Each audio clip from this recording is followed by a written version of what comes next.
Hi, everyone. Welcome to the MBV podcast. This week, we had the opportunity to connect with Robert McFadden from Life Coach Montreal. Robert is a life coach with an excellent reputation and is known for his effectively human approach when guiding people through their next steps towards a great life.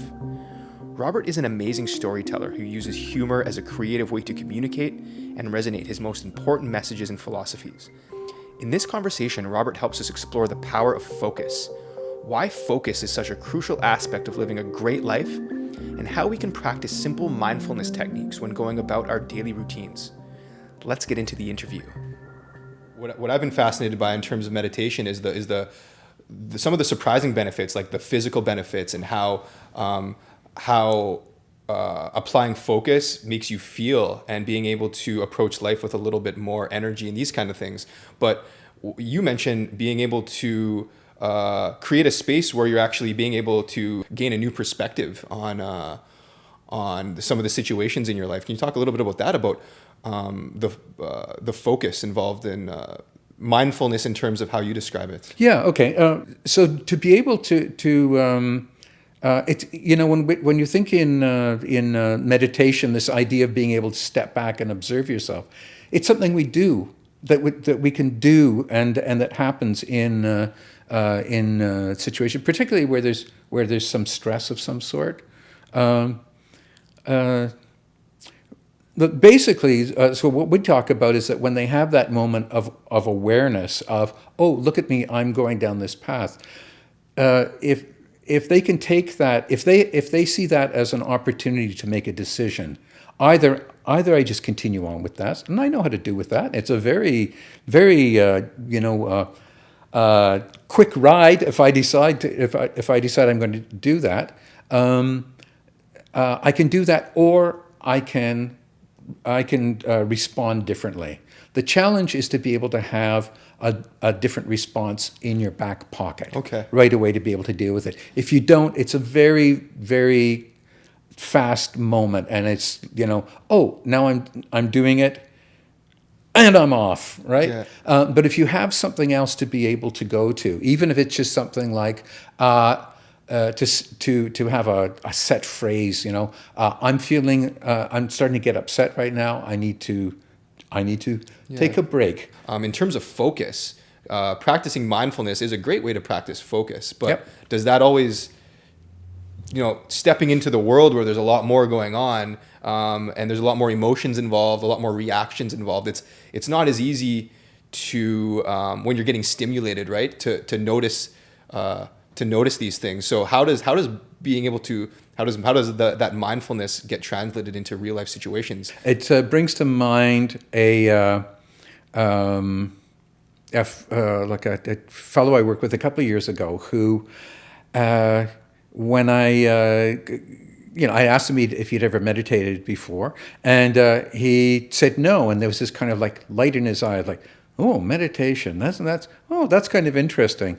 So we started talking about. He had a different thing about just being able to get over shyness in a particular situation, and the thing, and he was like, yeah, shyness. I want to talk about meditation. I want to, right? So he decided that really what he wanted to do was just start a meditation practice of some sort. He went home and he came back the next week and he's going, I wasn't very good at meditation. And I said, okay, so what happened? He said, well, it was going pretty well, but I've got this dog and it barked.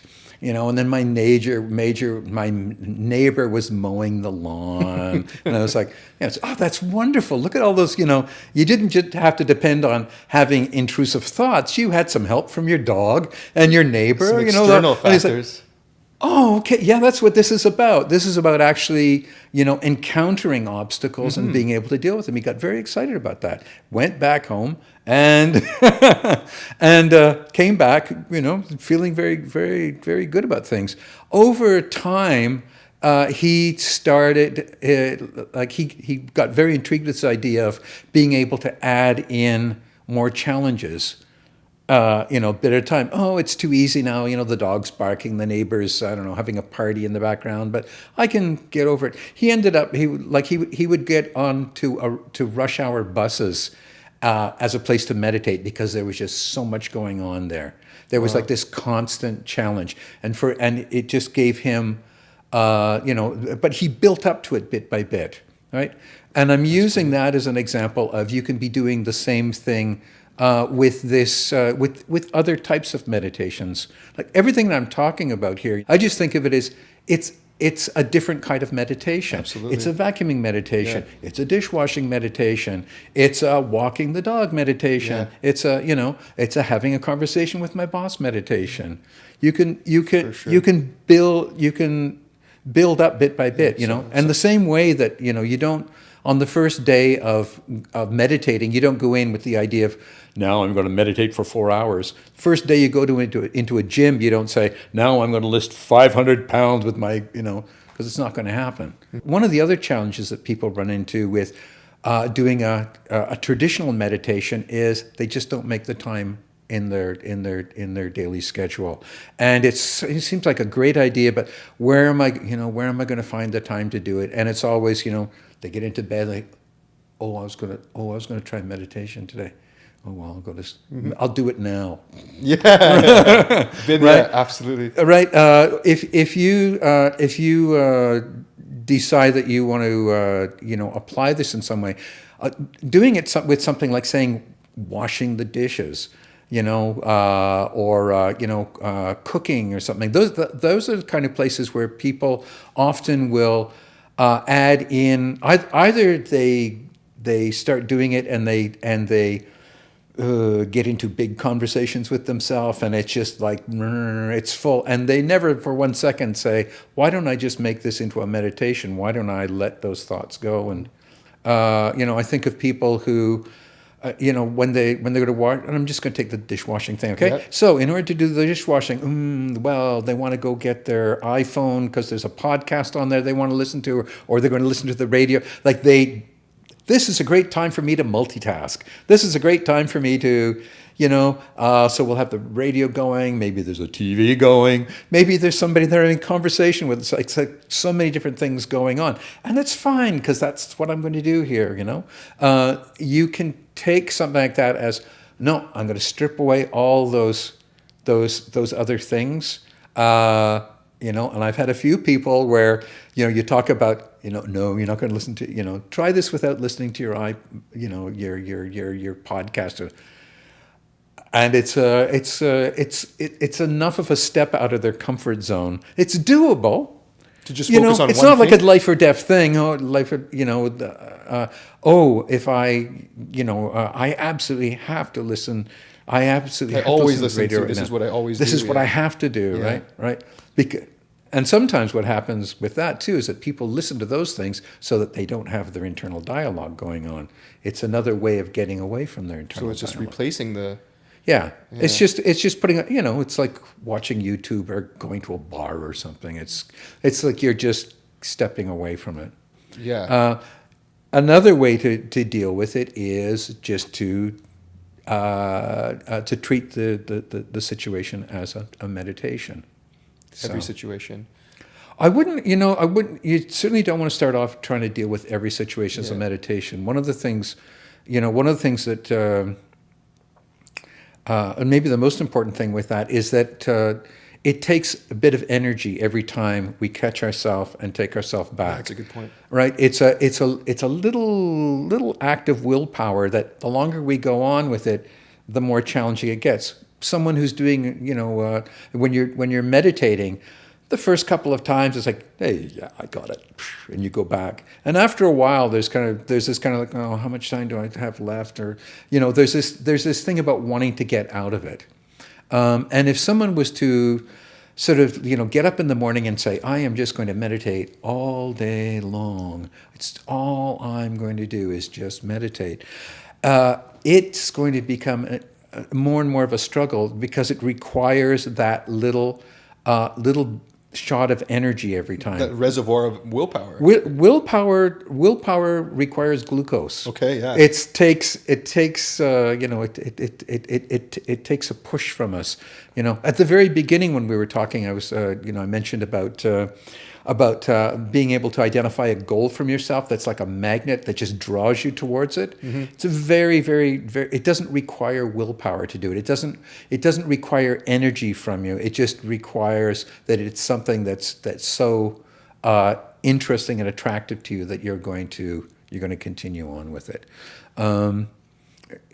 Doing things with so this is a when you're starting out, to be aware that if you get to a point where you notice your attention is going off and you're thinking, oh, do I want to go back and focus on the dishes again, on that spot that I'm trying to clean off this pan or whatever. Yep. When you're saying, oh, you've reached the end of your reservoir. That's which is why at the end of the day, it's a lot easier to kind of turn on the TV than it would be to do a 15-minute meditation. The time to be exercising willpower is not at the end of the day. Absolutely. Where we wake up, we're Superman first thing in the morning. I'm going to eat a healthy breakfast. I'm going to go for that jog. And then as the day goes on, we feel that every day. That makes a lot of sense. But it actually is a physical thing. It's, as you say, it's glucose. It is. Yes, exactly. There's a science. So that's kind of, we're getting to like the neuroscience of why that is. And I think the term for that is ego depletion, when your willpower is actually depleted, there's nothing left, and it becomes harder to make decisions. I remember Steve Jobs actually and Mark Zuckerberg, they wear the same shirt every day for that exact reason. It reduces one decision that they have to make, which is very interesting. So absolutely, every single decision, even that thing of will I go back to focusing on, where do I put my attention now? Which is a decision. And like any conscious action requires some form of willpower because it resists your that's very interesting. So vacuuming and doing the dishes, and as you said, like these are things that these are the things that we do every day that do require our attention. But why is this important? Why is it important to focus on one thing? Or at the very beginning, it gives somebody the opportunity to actually experience that they can be in control of something, right? This person who started with the vacuuming thing, like just for them to know that they could clean their house, that they could have some kind of order to how they did things, was it turned around the story. It helped them to leverage turning around that story that I'm disorganized, I can't do anything, I can't, right? There's like different steps that it could be taken with it. So to be able to start with those kind of like simple tasks, and then maybe going into planning, organizing their week, organizing their office, always with so just sort of picking one particular thing to focus. If someone is going to do it, say, with their office, to start first of all with, I'm going to keep a clean desk, right? So what's involved in keeping a clean desk? Maybe they're going to, maybe they're just going to put a box in the corner first of all and just dump things into the box.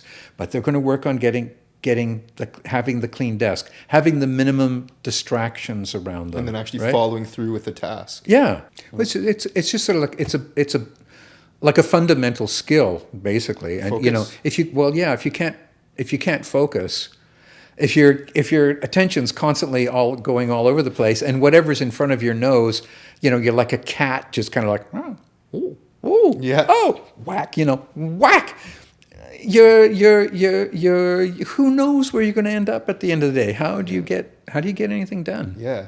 We want things to be happening in our lives. We have these aspirations and goals and this vision of the future, but for those things to happen, there are a process that needs to take place, some actions that need to be done in order for those things to even happen, which each of those actions would require our attention. It makes sense, but it's how do you help people find what they should be focusing on? So it's easy enough to use the normal things that we do every day, the everyday kind of things, like turning off the music and focusing on one thing instead of just distracting ourselves, turning on the TV and checking our email and just doing a bunch of things. So Yeah, I help them define it by asking them questions about it. Okay. Like what's problematic in it. Like, so if it's somebody talking about, dealing with,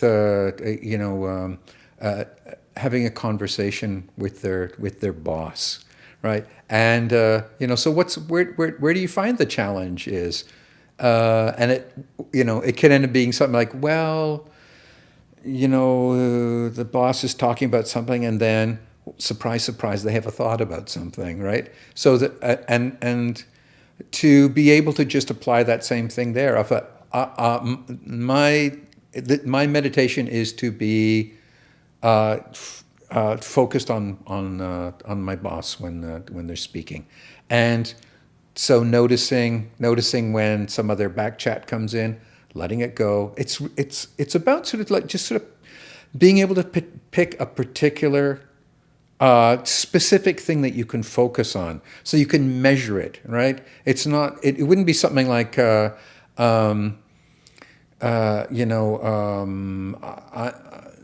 going to be. I'm going to be okay in the situation. Like, how do you focus on that? Yeah, how do you track that? How do you track it? It's you want to have something that's as specific as possible, something you can measure that you're either you're doing it or you're not. Like with the vacuuming, either you picked the stuff off the carpet or you didn't. It's at the end of the thing you can tell what it's there. And it has to be something that's achievable as well. You're not setting yourself an impossible goal for yourself or anything. Yeah. But you're just sort of setting something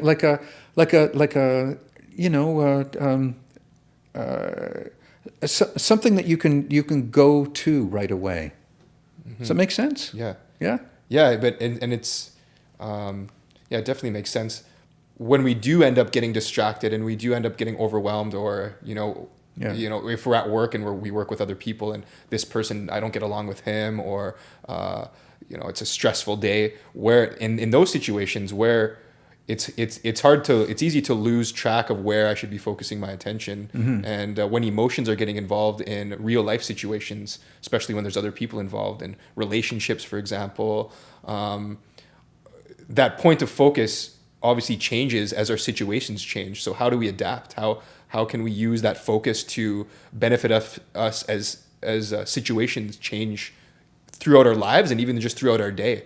I would say it takes practice. It's not something that's really come up so much. There's a what I've observed in the work that I do with people is, like, once they get going with this, they apply it bit by bit. I'm hearing, when you're describing that, I'm hearing a little bit like, that challenge that someone would give themselves in the morning of, I'm going to get up and just meditate all day. Mm-hmm.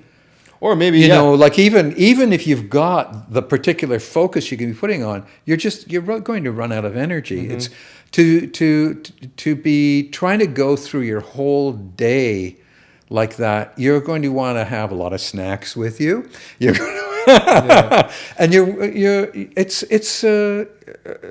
there's a thing about just pacing yourself. Maybe just taking it bit by bit. And the thing that that I've seen, though, is that when people can make a change in one small area of their life and get some feeling of accomplished with that already goes a long way. Absolutely, to reducing their worry in general. Exactly. So they're more relaxed in situations, in different situations. There is this phenomena that can happen that, the thing that you tend to worry about tends to be the thing that's going to show up because you're so busy. It's like, when you learn how to drive a car, the instructor will say, don't look at the oncoming traffic. Yeah. Because you're going to drive right into it. Yeah. Right? It's the same thing. Like, if you're going around with the idea that, I want to make sure I don't stumble over my own 2 feet. Oh, I sure want to make sure that I don't. You're going to stumble over your own 2 feet. It's going to happen. Eventually, yeah. It's just going to happen. So that makes a lot of sense. We've been talking a lot about focus and being able to focus on one thing at a time, because as human beings, we think we think that we're good multitaskers, right? And especially now we have so many different options, but actually that's not the case. We're not constructed that way. We're not constructed that way. We just are not constructed that way. When you're multitasking, you're just putting a little bit of focus on one thing and then a little bit of focus on the other. You're spreading it out. We actually, it takes us longer to do things in the end, and there's much more likelihood of errors. Okay. That are there. No, our like the amount of space that we have up here to focus is teeny weeny. It's like, I don't know, like a 1978 Casio watch or something. It's teeny weeny. Okay. And one of the things that our mind's very good at is giving us the illusion that we've got everything under control. Okay. So we think, oh yeah, man, I'm doing this and it's great, and you don't actually see the mayhem that's being caused by having, even two different things going on at the same time, let alone 4 or 5 or whatever, Yeah. You're focusing on this one thing and you have a bunch of other things going on. So you think you feels like you're in control of everything, but really you're just kind of spreading it out, jumping from one thing to another. So I really like how you talk about incorporating focus into those things, like even the seemingly meaningless things like doing your dishes, but maybe without listening to music or watching TV or something. That to some people might seem like, hey, well, why would I do that? But what you're saying and what I hear is that actually symbolizes or like sends a signal to your brain that actually I can focus on one thing at a time, and when it is time, when it would benefit me. So how does being able to focus on one thing at a time translate into more meaningful situations in our lives, like relationships and business and career and these types of things? Well, it gives us the means to be able to keep our attention moment by moment on what's most important. Okay. Right there, right? That we're not going to be distracted by other stuff, that we're not going to go, through our day just putting the highest priority. I used that example of being like a cat before, right? That's it. It's like it's just gives you a tool to be able to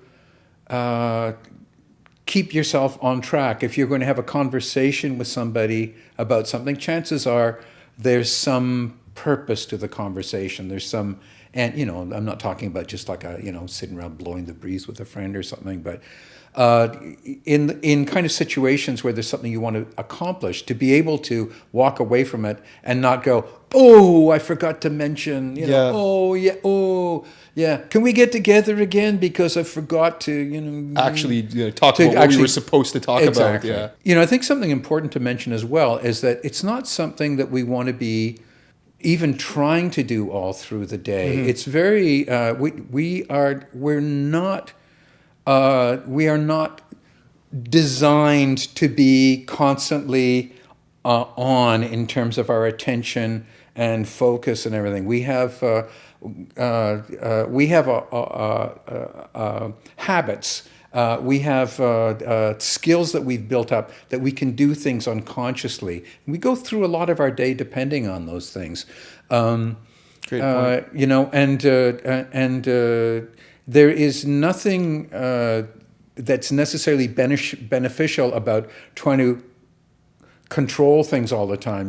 If you said, I am going to keep control of it, I am going to reach now for that glass, I'm going to make my thumb. Yeah. What a waste of time. Yeah. What a, and you're there, you're using all your glucose. It's not needed. Yeah. It might be needed in some other areas, but like you say, using those tiny things might be a good way to practice it, but not taking it too far, just using it to sharpen your tool, as you say, keeping your tool fresh for when you do need it. Yeah. I mean, one place where attention is useful is when you're going through your daily way of doing something and something doesn't quite fit, or something's not, there's something out of sorts. Then you can be just sort of stepping back for a second and saying, okay, what is it that I am trying to accomplish here? Where is it that I do want to put my attention? Then boom, back into your your comfortable unconscious way of going through the world. Yeah, because there's a psychologist by the name of Jonathan Haidt, and he's got this wonderful book, The Happiness Hypothesis. Okay. I always like plugging this one. And in there he talks about, he uses the metaphor of a rider and an elephant. Okay, and he says that our unconscious, which is by far the bigger part of how our mind works, is the elephant, and then we've got this conscious bit on top, which is the rider. The rider thinks it's in control. It's has to take care of things. The rider's never going to get the elephant to walk off a cliff or walk into a fire or do anything that's really harmful to it. The elephant is very competent in a lot of areas. And for us to be able to learn how to build a really constructive relationship between our rider and our elephant gives us abilities that makes life a lot easier and pleasurable and fulfilling. All that stuff. Yeah. So, like to be able to appreciate and work with that elephant, which is just going on. That's a good illustration. I like that. I like it because a lot too, telling somebody to practice focus, it's such an unsexy thing. It's such a it doesn't seem like a great. Yeah, it's like it sounds important, but I would rather do this other thing first because I'm not.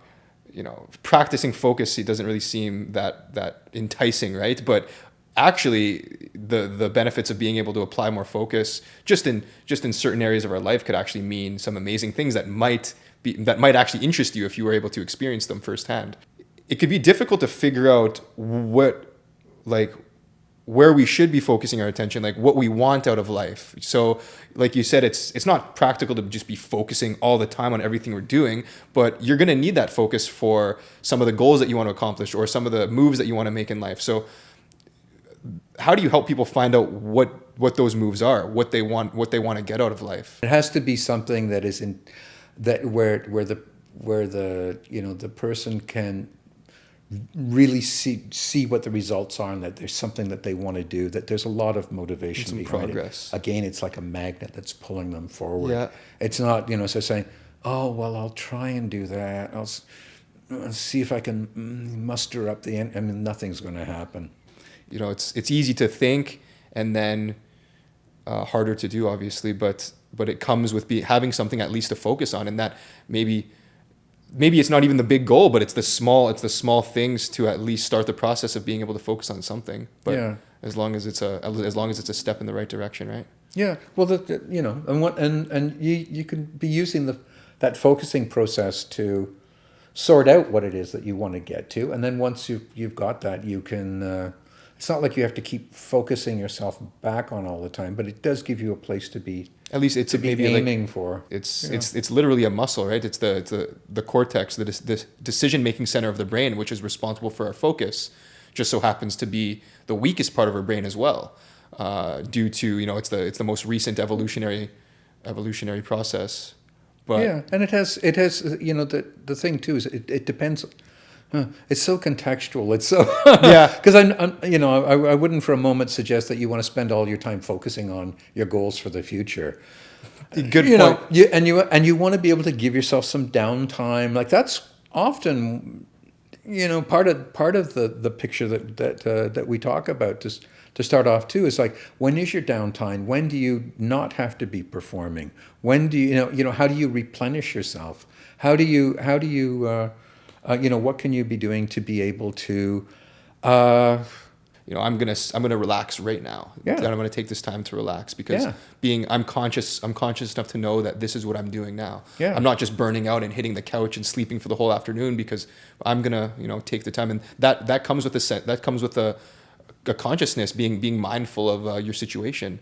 So after working with so many people, what's if there's one thing that to be true for sure when it comes to living a happy life, a productive life, a fulfilled life, what would you say or what would you tell us about that? I'd say it's about like building having a good relationship with yourself. Okay. First of all, we keep talking about getting rid of those thoughts. Yeah. Right. How do you, I want to keep my attention back. It's very, that's very helpful for getting things done in the moment, to be able to prioritize things, to be able to sort of, get immediate accomplishments. Yeah. At the same time, we want to be able to have a time to be able to deal with those thoughts. I don't know. I sort of start from the point of view that anything that goes on with us, there's something of value that's there to be able to look. Even things that we think of as being very, I've got this horrible habit. I've got this. There was some reason why when you first started doing that there was something of value to you in it, and it could still have some value, and anything at all. Thoughts, no matter how nasty they are, how sharp their fangs are and stuff. I have yet to run into anyone where there is not something that's actually very important to the person at the root of it, at the seed of it. And to be able to get yourself to a point where you can sit down and deal with those in a compassionate way, rather than out of fear. Fear, that we've got three responses to that. There's fight, flight, and freeze, right? Yeah. So, and people, when people reflect about how they deal with their difficult thoughts, it's either they have arguments with themselves about it, or else they're trying to evade it. Meditation's actually a good way to evade it, because there's a thought, goodbye. Yeah. There's watching YouTube, getting drunk. There's all sorts of great ways detach. Right? You're just I'm not thinking about no. You're doing that kind of thing. And then the third one is actually to capitulate to it, to just you collapse and it's it's true. I'm worthless. I probably shouldn't even be thinking about making change. It's like to buy into the thought. The thing is, it doesn't address the need that's in the thought. Okay. That's a whole different conversation. But that's really, to be able to get to that point, you want to be able to have the ability to focus. Yeah. So even bringing the focus internal, or just saying what's going on here is, what's going on. A lot of what we've been talking about is being able to apply our focus into things that benefit us externally, making progress. And then I just love that as a final thought, just to also being able to take the time to focus on the moment with yourself, whatever that might look like, and being able to at least pay attention, right? Yeah. So that's great. Thanks so much. That makes a lot of sense, and that kind of comes full circle into this whole conversation. Great. So that's great. Thanks so much for spending some time with us. I hope that you have enjoyed this conversation as much as I have with Robert McFadden here at Life Coach Montreal. I'm Jeremy Gardner from mindbodyvortex.com, and this is the MBV podcast. We'll see you next time. Thanks for joining us.